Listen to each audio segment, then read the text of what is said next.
Welcome back, everyone. I'm Chris Host. And I'm Aos, and this is the Aos-to-Aos podcast.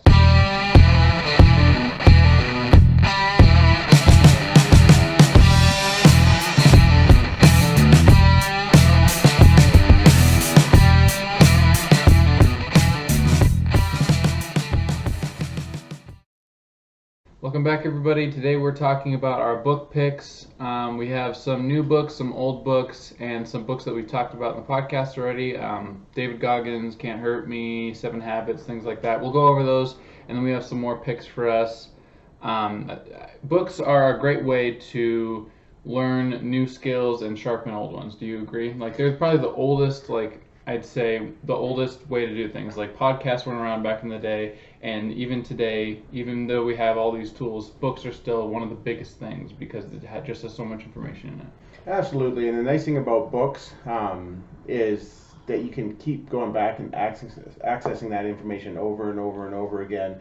You know, if you're the kind of person that's into a printed book, you can go back and you can, highlight things, you can, bookmark things. Right. Even with apps nowadays, I mean, you can bookmark, the parts that, really impact you and stuff like that.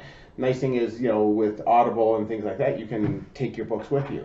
I mean, you can listen to 15 minutes of your book, on your drive to work, or, maybe on your lunch hour, or if you have a job that allows you that, maybe you don't actually have to pay attention to stuff, just do your job mindlessly. Well, you can take that time to read a book. So yeah, I definitely think books are, a great resource. Yeah, they are. I mean, even because, like you mentioned, Audible, like, we even advanced in books, and I think a lot of people back in the day didn't think you could probably do that, but then they put them onto tapes, and people were like, "Oh my gosh, you can listen to them now." And I think that was awesome for just people who don't really like reading, like myself. Like, I like reading, but my eyes actually cross when I read, so it gives me a headache. So Audible is like a great resource for people like me who have trouble reading just because of anything.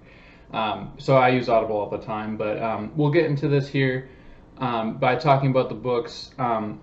Let's just start off by maybe just throwing out a few of our favorite books, like 1 or 2 or 3 or just a couple of them, whatever it is. And why don't you start us off? Like, what are a couple of your favorite books that you read and impacted you? All right. Well, I've got a pretty diverse reading list. I mean, they kind of go there.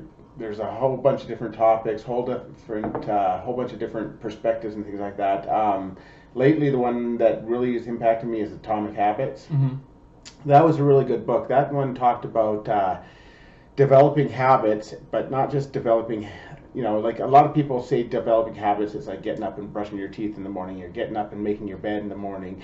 But Atomic Habits really drills down on those kind of things, and it gets into putting the systems in place to actually make those habits work. Mm-hmm. So like the self-talk, the breaking down your habits, breaking down the steps to get to your habits, and putting a system in place so that your habits aren't just goals without legs, kind of thing. So Right. That was a really impactful book for me. The other one that I've been listening to lately is The Dichotomy of Leadership. Seeing that one is from a totally different perspective. That one is done by 2 ex-military commanders, Leif Babin and Jocko Wilkins are their names. Okay. I originally found them through my day job. They wrote a book originally. It's called The Extreme Ownership. And Extreme Ownership talked about how basically in business, when things begin to fail, and you can kind of apply this to business, to life, to relationships and stuff.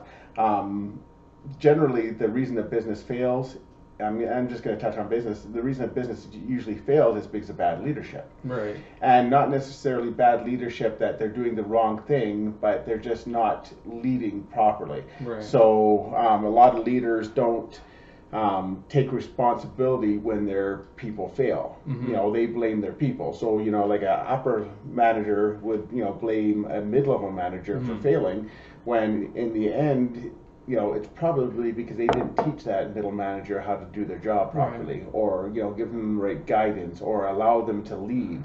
Sometimes it's because leader would, not allow their, middle managers to lead. So, Right.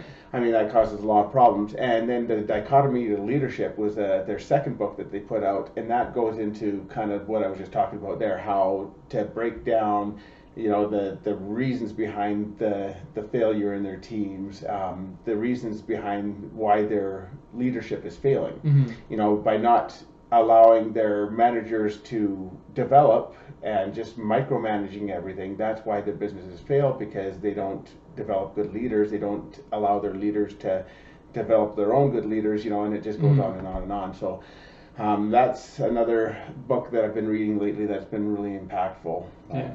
I mean, if you want to talk historically, though, one of my favorite books of all time is called The Self-Talk Solution. It's by Shad Helmstetter. Mm-hmm.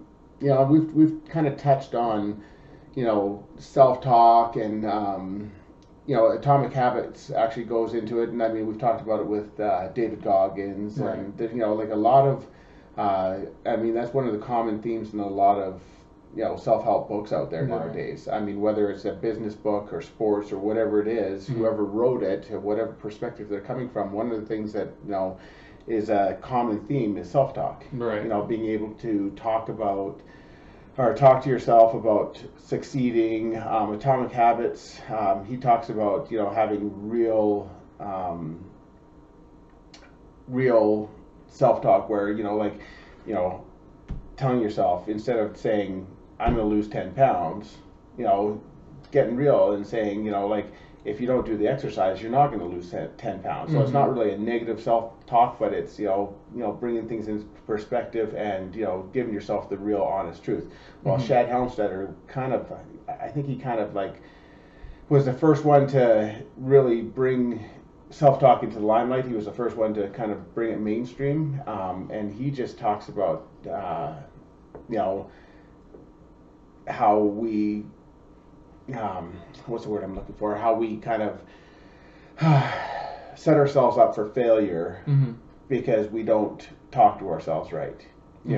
We might say, I'll never get this done, or I'm never going to be anything, or, we let those echoes from our past, someone in our past saying, hey, you can't do this, or, you didn't get the right education or something like that. We let that stuff get into our mind, and it kind of sabotages us. So Shad Helmstetter talks about and teaches us how to, change the way that we talk to ourselves and be more positive. And,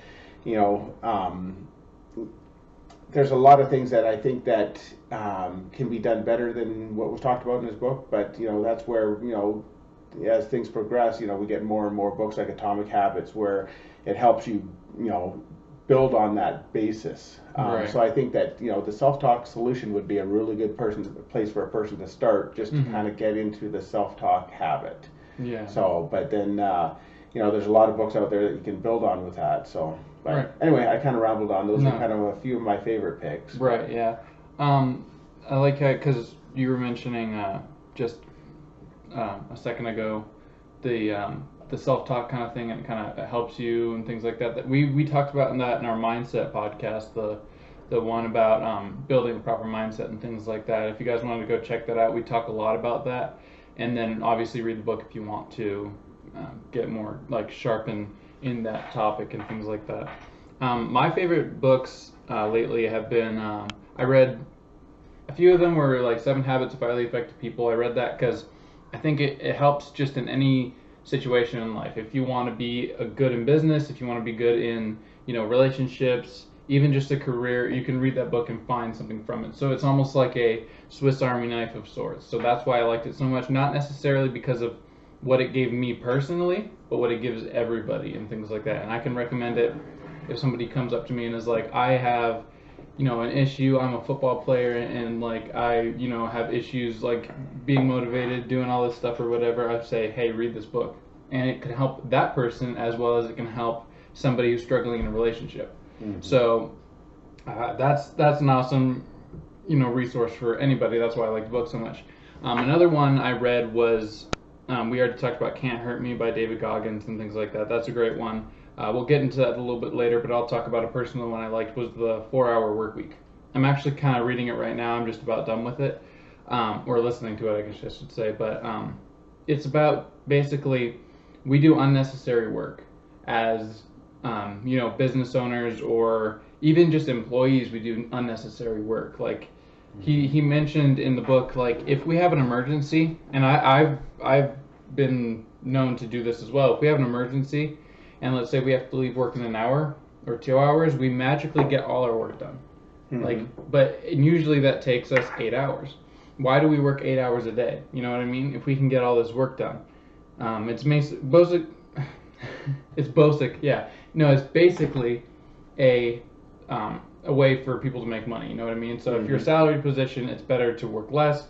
But of course, if you're hourly, you want to work more. You want to work 8 hours so you can get your pay and things like that. So that's why we work that much. But if you're a business owner and you're on equity, why would you work? Like most business owners work 18-hour days. Like I know a guy who he owns like I think 1, 2, 3, 4 restaurants in a mall, and he works I think one day, it's Saturday, and he works like a 17-hour day. He calls it his long day because he has so much to do. And reading this book, like I kind of realized, why would you do that? Because you can automate things. You know what I mean? Set up systems so that the businesses run themselves, or the systems run the business, and like the people run the systems. You know what I mean? And then and like what you were talking about the leadership, allow those people to lead. The 4-hour work week mentioned kind of something that you were talking about, how people come back to you for help and things like that, like when you don't set in the proper systems. And he said once you give people the ability to, or not the ability, like go ahead to like make their own decisions, their IQ suddenly shoots up like 100 points. Like it's crazy how like when people are reliant on themselves, they work so much differently than if you put in a system where you're reliant on someone else. You know what I mean? So I mean, that's a great way to do it too. And then also he talked about getting virtual assistants and things like that. You know, if you're doing mundane tasks like emailing a doctor, you know, setting up doctor's appointments and things like that, you can get a virtual assistant. You don't have to do all that mundane things. Even if you're just a 9-to-5 worker, like you don't have a business, get a virtual assistant, because why not? You know what I mean? You can get them for $4 an hour, 4 days a week, you know, 8 hours a day, or even 4 hours a day part-time and things like that, because they have other, you know, jobs as well. And they can do all the mundane things you don't want to do. Even as far as if you are owning a business, any email that gets sent to you can be sifted through. They can answer back the non-difficult ones and then send the difficult ones onto you, the ones that they can't answer. And then you can check your email maybe once a day for 30 minutes instead of all day every day for, you know, like 18 hours. You know what I mean? And like there's little things that you can do to help you out. So if you're a small business owner, or if you want to own a big business, or you just really anybody can look at the 4-hour work week and learn something from it. So that's another one of the Swiss Army knives. It's a bit more for, not like for relationships. Like you can't automate a relationship. That's going to be bad for you. But like for like work and you know, even school, I think you can automate school in a way. Like set up systems. Maybe you can get an assistant to help you out with it, and you can automate that in a way. So that's a very good book. I recommend that to anybody. And then another one was E-Myth, and I recommended that one to you. E-Myth is awesome. It's for small businesses as well. It will translate into big businesses. I even talked about it on the podcast last episode. But it can translate into big businesses, but it's talking about systems, putting systems in place. And usually what you find is when businesses fail, it's because they don't have good systems. So putting in systems in place to help your business grow and to have a quality that is, you know, consistent. Because a lot of the time when you like sell a service or anything, it's not usually the service itself, it's the consistency of the service. So if you're doing one thing one time, another thing the other time, and then a separate thing completely the third time, people are basically going to stop like using you because they like consistency. Most people don't even realize what they like. They just realize like they see a product and then they like maybe your color scheme on your website or what it shows that it can give you. You're selling not the product but the dream. You know what I mean? So if you're selling cars like Lamborghini, they don't sell cool cars. They sell luxury. You know what I mean? Another example would be something like Nike. They don't sell sports clothing, they sell the feeling of being an athlete. You know what I mean? Like being like, because all these athletes use them and things like that. So it's interesting to look at. But anyway, I'll get back to what I was saying. You know, you're not selling that. So when you set up your website and things like that, and you go into things like putting better photographs or better colors or whatever it is, and then you have a consistent product, it doesn't really matter what product you put in. I mean, you want a good product. You don't put a crap product out, because that hurts it as well. But most of the time, it's visual and consistency in your product and things like that. That's what will make you successful. You want a good product, like I said, but like an Apple Watch, like you wear an Apple Watch right now, like the Apple Watch is good, right? But look, do you have anything to say about that? Oh, it's a Fitbit, but... Oh, it's a Fitbit, okay. So Fitbit's good, but like what is it about Fitbit? Is it the technology? Because you didn't really know too much about the technology, or is it about the fit part of it? For me, it's the technology. Oh, it's the technology? It's okay, the technology. Well, that analogy went out the window. I mean, and I'm kind of getting into the fitness part of it. I mean, you know, like it's... I mean, it's useful for that as well. Right. I like to be able to, you know, have my notifications on my wrist and, you know, I like to track my steps. I mean, so I guess it is part of that. Yeah. I mean, I haven't really got too much into the actual fitness tracking part of it. It goes into a lot more depth. Like sleep and stuff, right? Sleep and all that kind of stuff. You know, eventually I'll get into that. Right. I mean, just knowing that I meet my step goals every day. So, I mean, it's probably a little bit of overkill for what I use it for, but I do like the technology of, you know, not having to look at my phone every time I get a notification. Well, I mean, it just looks cool too. So if you want to have a cool watch, why not? Yeah. But most of the time, let's say like it's just a regular person, you know what I mean, and they want to get into fitness. They're not going to go buy like a Casio, you know what I mean? They'll buy a Fitbit. They're watches, and maybe Casio even has like a smartwatch. I know Fossil does. I have a smart Fossil watch, but I wouldn't use it for working out because it's like looks like a nice watch, you know what I mean? So it's the fitness part of it, like feeling fit and looking like you have your you know what together. So that's what they're selling, is the fit part of it, not really the technology. Even though the technology is good and you want a good product, but if they didn't have that fit side of it, you know what I mean? It wouldn't be as good. Like you wouldn't hear about Fitbit. Fitbit probably wouldn't be a publicly traded company. I think I think my fiance owns some stock in Fitbit, so that's like a really, you know, it's publicly traded. It's a really good company, but like I said, it's not about the technology as much as it is the dream. People want to be fit, so they think buying Fitbit makes you fit. You know what I mean? So that's kind of what that is there. But yeah. So did you have anything else, favorite books or anything before we move on?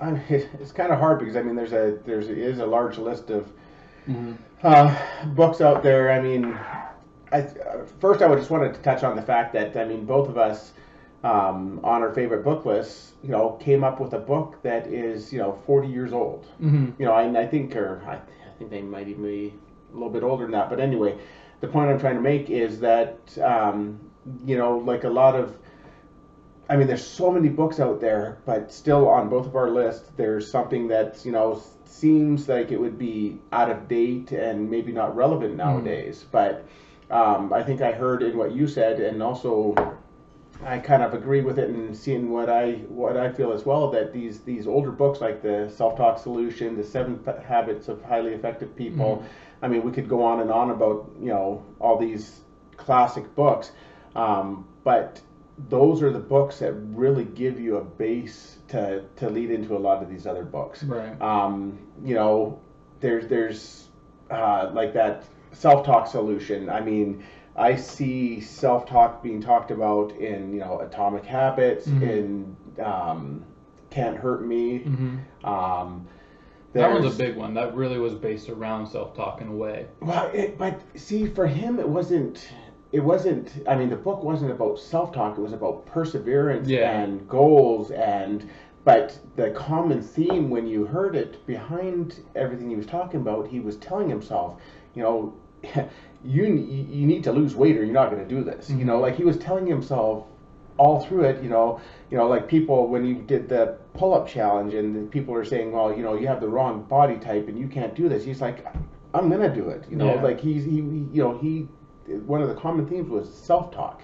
He told himself he could do these things. He convinced himself he could do these things. Even when he knew he couldn't do something, he told himself he could do it, and he ended up doing it. So, so yeah, definitely, like, self-talk is definitely, you know, a really important thing. 7 Habits of Highly Effective People, you know, like, it talks about, you know, he talks about putting systems and habits and all that stuff in place. And I mean, like, that seems like a common theme of all the books that we talk about, Right. you know. So it's interesting that these books still have relevance today. You know, like, the more and more that you get into reading, I mean, it kind of branches off, and from those, you know, books, you can go into everything else. You know, and it's kind of surprising to me sometimes where I find real nuggets. You know, like, I might, you know, so like, there's a book, it's called The Millionaire Next Door. So it's this journalist, he goes out and he interviews 100 different millionaires on what makes them millionaires. So, I mean, it was a really interesting book. I remember, you know, I think I listened to it in one sit down kind of thing on a long drive. But I don't remember everything about it. But that book stands out in my mind because it talked about buying habits of millionaires. And the one thing that I remember from that book is that millionaires don't buy new cars. Right. You know, millionaires, you know, out of the 100 millionaires that they interviewed, 96 of them, you know, bought a 3, 4, 5-year-old car, something that had been, you know, depreciated already.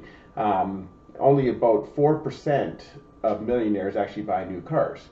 You know, and that makes me think of guys like Warren Buffett, who drives, you know, I think it's a late 90s Mercedes. You know, he drives a 20-year-old car pretty much. You know, because he knows that buying a new car isn't a good investment of your money, even though this guy, you know, drives a 20-year-old car. If he bought a new car, he'd probably drive it for the rest of his life. You know, so, I mean, is it a good investment, bad investment, depending on how you look at it. But, you know, it's interesting that, you know, I think that it's one of those things as business people and entrepreneurs, we want to, you know, have the success so we can have the nice stuff. You know, and a lot of people are convinced, you know, they want to buy a brand new car.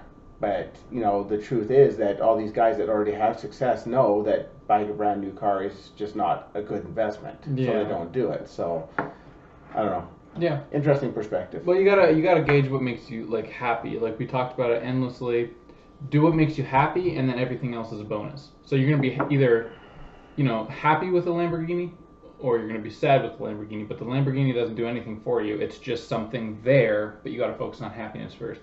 I think one day, maybe I'll have a dream car. I don't have it right now because I'm just building my businesses, and I don't want to do things for the wrong reasons. But I think one day I will, just because I think when I'm happy and I'm where I want to be, like, I'm happy now, but like when I'm where I want to be and I have fulfillment in my life, I'm going to get a Lamborghini because that's just going to be a cool add-on to my life. You know what I mean? It's not going to be a game changer in my happiness or my sadness. It's just going to be a cool thing.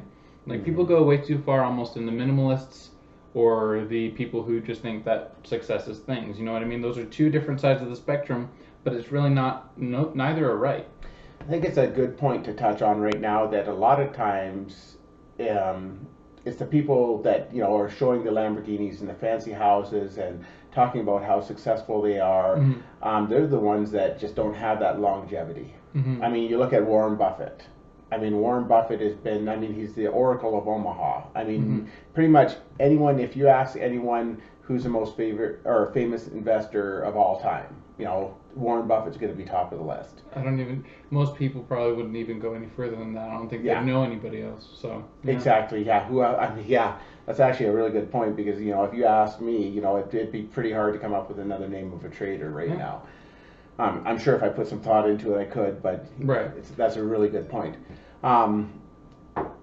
But, you know, most of the time, I mean, like, you talk about those guys that, you know, drive Lamborghinis and all that kind of stuff. I mean, who is there? I mean, like, right now, try and think of one person.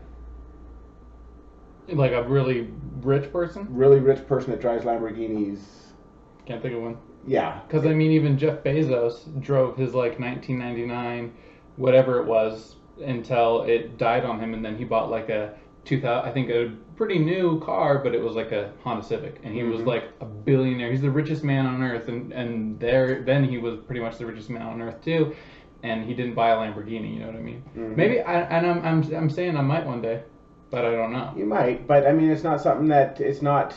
It's not. You don't have a Lamborghini poster on your wall thinking that's that's what I'm working for right there. Right. And I think that's a common theme with all the people like Bill Gates, Jeff Bezos, Warren Buffett, all these people. I mean, like they might have nice stuff, but they don't flaunt it. Right. It's it's not something that's in the forefront for them. Yeah, and there's one guy, Grant Cardone.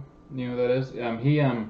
He drives a Rolls Royce, but he talks about in one of his videos. He's like, I think it's crazy that people like think that us rich guys all we do is just buy new stuff, and like people are saying, why would you buy this stuff? And it turns out his client bought that for him because he did such a good job helping him out. So his client bought him a Rolls Royce. So I mean, like looking from the outside in, like he wouldn't have bought himself that car, and he has like a Rolex too, but a client bought that for him too. So like looking from like the outside in, you think that a lot of these rich guys, even if they do drive Lamborghinis, like they did it for themselves, and sometimes that's not the case. Sometimes they got it because of how good they were, or maybe they're an influencer and they have to have that car. You know what I mean? Like Dan Lok, do you know who that is? He's an influencer. He talks about like building businesses and like having high income skills and like basically just people who want to get out of the rat race and things like that. And he's an influencer, so he bought a Bentley because that's like his brand. You know what I mean? If you're an influencer and you drive a Honda Civic, no one's gonna listen to you. So that's the exception there. You know what I mean? So yeah, we started talking about cars a lot. We kind of went off the rails a little bit there, but that's all right. That's all right. I mean, it's. I think that it all kind of ties in together. Yeah, it does. Yeah. So, what other books do you have on your list that have kind of influenced you? You know what? Elon Musk's book. It was called Elon Musk. I can't remember the exact title, but it was like Elon Musk, the Future, or something like that. And it was really good, but I wouldn't necessarily recommend it to people like just anybody. You know what I mean? Just because I'm an Elon Musk fan, like he's probably my hero. You know what I mean? Like Elon Musk is, I would say, the person I relate the most to. He's almost like a nerd, but he's a playboy billionaire. Like I don't relate to myself because I'm not a playboy billionaire, but like he's like a nerd that goes out there and does whatever he wants. And I think I'm a nerd too. Like I am a nerd, but I'll do what it takes. You know what I mean? Like I'll put in the work and things like that. And he does that, and he does a terrific job of that. But I was listening to his book, and like the amount of work he actually puts in, like he basically puts his body on the line for Tesla and for SpaceX, and no one else really does that. Like he'll stay up all hours of the night, not eat, and work. You know what I mean? Because he loves his businesses so much, and it inspired me because you got to find your passion, and a lot of people say don't find your passion, seek opportunity, and I mean that's great. At the same time, like the guy from Dirty Jobs, he said don't follow your passion, follow opportunity, but bring your passion with you, and that's a great thing to say for most people, but I think for the people who are willing to do what it takes, follow your passion. You know what I mean? I'm willing to do what it takes, and right now I'm doing things that I don't necessarily love. You know what I mean? Like I don't love working 9 to 5, and I also don't really like. I like the business I'm building right now, but it's more of a stepping stone to what I really want to do. And that's essentially what Elon Musk did. He built Zip2, which was basically like a Yelp meets Google Maps kind of thing, and then he built PayPal, and then he sold that, and then he built. Well, he didn't build Tesla. You'll have to read the book to get the full story, but he invested in Tesla. He's the CEO and majority owner now, and then he also built SpaceX, which are things that he's very, very passionate about. Electronic cars, reusable energy. That's why he's the chairman of Solar City, which is basically like a solar panel company. They sell solar panels, and they make affordable sort of solar panels. I can't say solar panels, solar panel. Anyway. But that's a really tough word to say. But anyway, and then he started SpaceX because he's like a Star Wars, Star Trek kind of guy, and he wants to go to space. Like, you know what I mean? He wants to go to Mars. He wants to colonize Mars, and that's what gets him up in the morning. That's why he goes days, working his tail off. You know what I mean? And running 2 companies, and like sometimes just doesn't eat. You know what I mean? And I mean, I don't suggest that, and I probably wouldn't do that. But it just goes to show if you're willing to do what it takes, follow your passion. Mm-hmm. You know what I mean? And I think that's awesome. He wants to have reusable energy for the entire world. He wants to save the world, but then he wants to take people to Mars. And I think that's amazing aspirations. And people called him crazy because he was just a kid from South Africa, and now he's halfway there. You know what I mean? I wouldn't say maybe not halfway there, but we're gonna have people on Mars because of him. You know what I mean? I think that's awesome, and I look up to him a lot just because of that. I really do. So that was my favorite book, I'd say, that I've read this year and possibly of all time. Just because of him. Because I don't know, I just like him a lot. He's probably my favorite entrepreneur to look at, other than like maybe Jeff. Well, no, I think he's on the top, and then Jeff Bezos is under him because he built Amazon, but he doesn't do his cool stuff. So. Yeah, he's not as much of a nerd. Yeah, I think it's kind of cool about Elon Musk that like with SpaceX.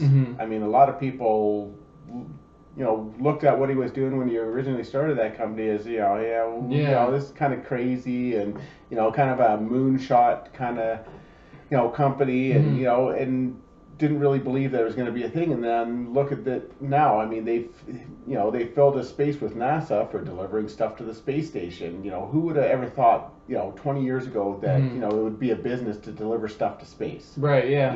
And I mean, it wasn't like with SpaceX and stuff. It wasn't like this was like a product that developed it. It almost seemed like it just he decided to do it and he did it, and that's I guess one of the unique things about Elon Musk. Right. He just willing to take that step and do the impossible and make it work.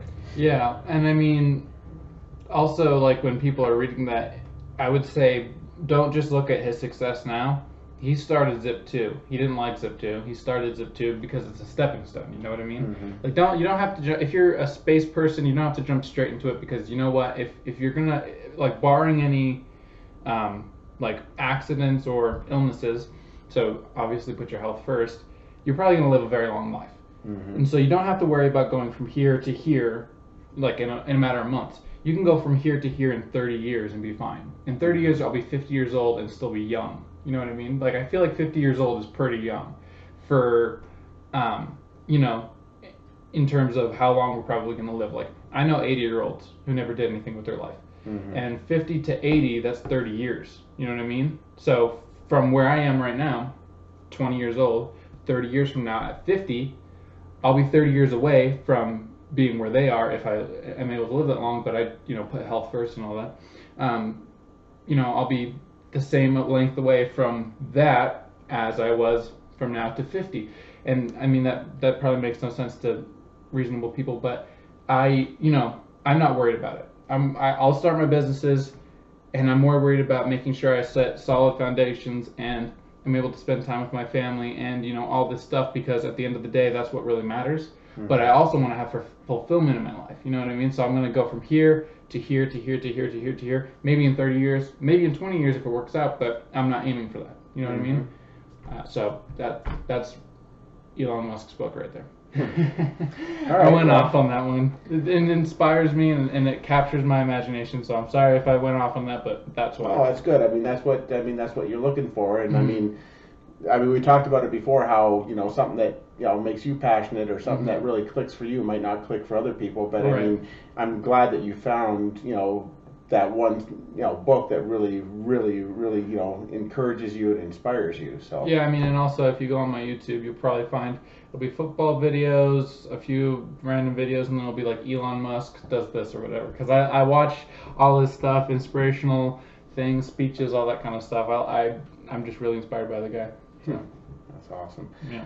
So we kind of went through the things that we've read. Is there any books that are on your list that you haven't read yet? I want to read Start With Why by Simon Sinek. I heard that's a pretty good book. I don't even know what it's really about, but there's entrepreneurs that I look up to that have recommended it. Not to me, but out there, just because they're usually not in person or whatever. And what book was that? Start With Why. Start With Why. Start With Why, and it's by Simon Sinek. And apparently that's pretty good. And then other than that, to be honest with you, I think I don't know, I'm not going to take a step back from books, but I'm probably going to stop reading as many books and go on to like something like Skillshare. I think that'll help me out a little bit and go down into the specifics of each niche or whatever and start doing things like maybe management class or something like that. And I think I'll still read, but like more go into things like Skillshare. Kind of drill down on the specifics, stuff that you've learned and kind of drill down on them and kind of learn more about them and be a little bit more focused. Is that kind of what you're and I mean, I think that at a certain point, if you read, like you can read books all day and that's great, but you know, you got to put action onto that. So learning something specific will help me, but then I think I have a solid foundation because of those books, then building off of that with classes. Because I mean, if you read a book about motivation, you can only read so much about motivation before it starts repeating itself. So if you build a class on maybe specific things you can do, or you know, whatever it is, and then maybe put those in action, then you're that much further in that. Whereas you'd be just circling around in this little area. You know what I mean? So you have, you know, the foundation, then you work on, you know, learning, and then you work on practicing, and instead of just rolling around in that same thing. You know what I mean? So I think that's what I'm going to be doing. But yeah, what about you? Well, I mean, that kind of piqued my interest, that, you know, starting with why, because that's something that we've talked about in previous podcasts, is having to, you know what your why is. So I might have to look that one up. Right now I've got a few books on the go. I mean, The Rational Optimist is one that I've been reading, and it's kind of dry at first. It's pretty interesting so far, and I haven't got, you know, into it enough to kind of explain what it's about yet, but maybe on a future podcast I can talk about that a little bit. The E-Myth, that's actually one I downloaded today after hearing you talk about it. You know, I think that's one that I'm going to probably listen to next. And fortunately, with, you know, I travel a lot, so I actually have a lot of time for books. So, you know, hopefully this coming week I can, you know, get one or two books in, and maybe we can talk about those in the future. There's so many books out there that I'd like to watch, you know, listen to, but it's well, I mean, it's so books, you know, like you get out there, and especially since we have such a connected world and we can get anything we want, like a book from maybe 1,000 years ago we can probably get, you know what I mean, now. So I mean, it's easy to get lost and overwhelmed, but maybe just focus on something you like right now. Or even go into fantasy if you'd like. You know, like read Lord of the Rings if you want to, and get yourself started on that, and then read books that help you out. You know what I mean? I think Albert Einstein said, if you want your child to be smart, read him fairy tales. If you want him to be smarter, read him more fairy tales. You know, capturing the imagination is a very important part of learning, I think. I think that's interesting. One of the things that I do is, like, with Audible, you get your one book a month for your subscription, and then you get 2 Audible originals. And, you know, like, a lot of times they are, you know, like, they're dramatic or dramatized books, you know, and might not be something that I would get, but sometimes I'll get them and listen to them because they're a nice break. You know, like, it's like you say, you know, like activating that imagination, and you know, you get that imagery and stuff like that, and it kind of almost like jumpstarts your mind. And sometimes, I mean, when you're listening to self-help books and books about business and stuff like that, it gets pretty dry. And sometimes, I mean, I know that I'll drive for 30 miles, and all of a sudden I'm like, I don't remember what I just listened to. You know, it's like you kind of so I'll switch it up and I'll put it on to, you know, maybe a, you know, fictional book, you know, and listen to that, you know, like Treasure Island, or you know, whatever Audible has that month, you know, like, and they're usually short, so, you know, they might be an hour and a half long, so, but, you know, like, that'll kind of almost reset my brain and get me back into the mode where I can go back and listen to, you know, something on self-help. I mean, I think that's one of the biggest mistakes that I've made in the past, and maybe some other people out there have made, is forcing myself to read it because I know it's good for me and I have to listen to it, but in the end it does me no benefit because I was forcing myself and it didn't set in. So. Yeah, and I mean, you have to have a certain interest in something if you want to learn it. You know, I think everyone, you know, takes a look at, like, let's say they have a specific topic they like to learn about in school. For me, it was history. For someone else, it's math, and someone else, it's science, but I don't like math or science, you know what I mean? So that you have to be interested in it. So if you're very interested in self-help books, you're going to pay attention more. If you're not, maybe take a break, like you said. And I mean, what you said about, like, taking a break and resetting, it makes me think, like, if Elon Musk, if Star Wars and Star Trek wasn't there, where would he be right now? Would he start SpaceX? You know what I mean? Like that's kind of the same thing. If you want your children to be smart, read them fairy tales, smarter, read them more fairy tales, and I would say Star Wars is almost like that, you know, like a fictional world. And if those weren't there, and like those video games and things like that, would Elon Musk start SpaceX? Like, he would probably be successful, but would he be, you know, in a different area now? Or would he, because, like, striving towards that. I remember when I was a kid, I wanted to create TIE fighters, you know what I mean? Because of Star Wars, and it's just like, you know, it captures your imagination. If we didn't have those, then we'd be in a very different spot, you know what I mean? And so I'm glad that we have that imagination, like, as human beings, that we can actually, like, you know, consider doing things like go to Mars. Because, just because of one guy create Star Wars, you know what I mean? So I think that's very interesting. That is pretty interesting when you think about it in that sense that, you know, his business is tied into his, you know, his interests, and I mean, it might not have direct. Well, I don't know. I guess that's a question if you ever get to meet Elon Musk. You can ask him that question, right? Well, I mean, I think especially because, like, you know, one day I want to start a football helmet company. I want to create football helmets because I'm very passionate about football. I love football, and you know, it wasn't directly impacted by starting football or playing football. It was because, you know, I love the Packers. I watch the Packers. Then it's also playing football, and then it's also the NFL has a huge concussion problem, and I want to help with that. You know, so it's helping and things like that. And then I have a little brother. We have, you know, you have a kid. I have a little brother, same person that, you know, plays football. Same person that plays football. So I want to help that out too. So it's a bunch of different things. So maybe it was Star Wars plus, you know, he thought that, you know, the Earth is going to die one day, and then, you know, all these different things.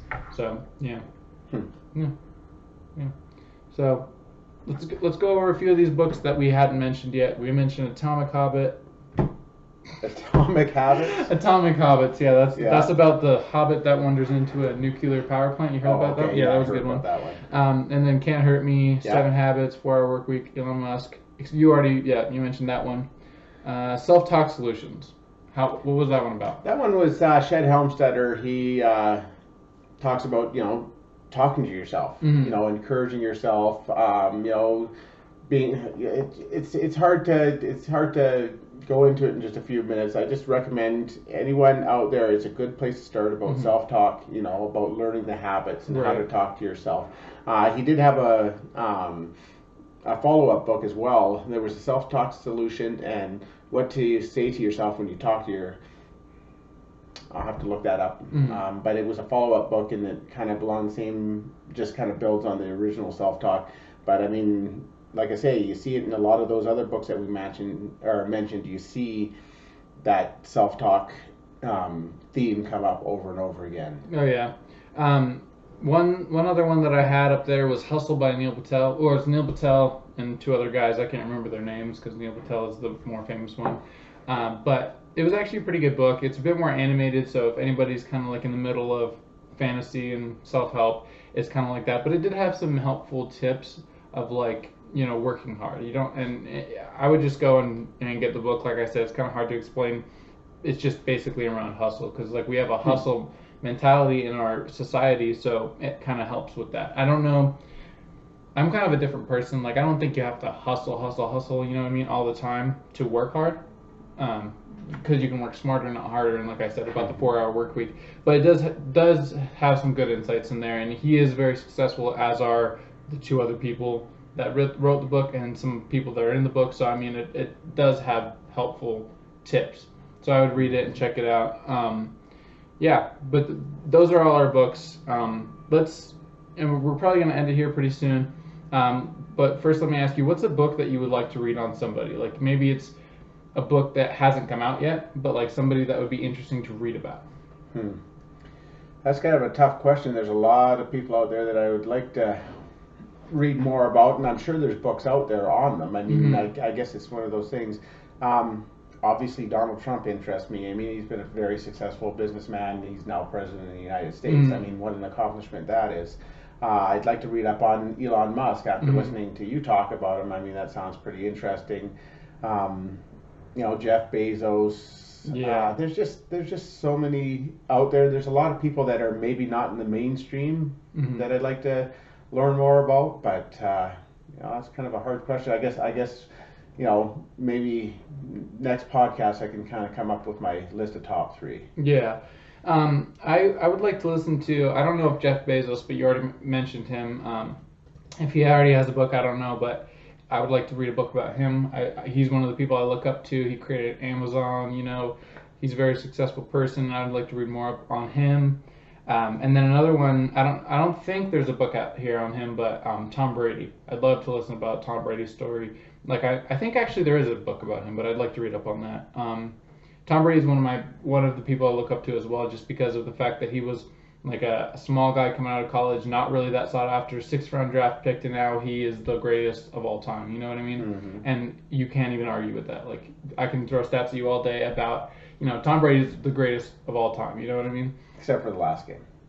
Yeah. Well, I just mean, well, you're not good every day. You know what I mean? Yeah. But yeah. And then other than that, I think I'd like to read up on, maybe some ex-presidents, things like that, because those people go, like, there's one job, you know what I mean? Like, it's not like Tom Brady or Elon Musk and Jeff Bezos, they can make their own way. It's one job, like, very few opportunities, and you have to convince 350 million people that you're the guy for the job. And I think that's a very interesting, I don't know about which president, maybe Donald Trump, Barack Obama, those people would be good people to read up on. But I just think that it's so exclusive that people that can get to that point are people you should probably look at and read up on and things like that.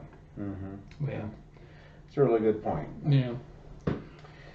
Anyway, I think that'll about wrap it up for today. I hope you guys enjoyed the show. If you guys want to leave a comment so we can talk about, anything you guys want to listen to, also our links are in the description for our social media. Go ahead and leave a like if you like the video and subscribe so you don't miss a video. And make sure to hit that bell notification so you are notified when we upload new videos. Have a nice day, everybody. See you next time. See you next time.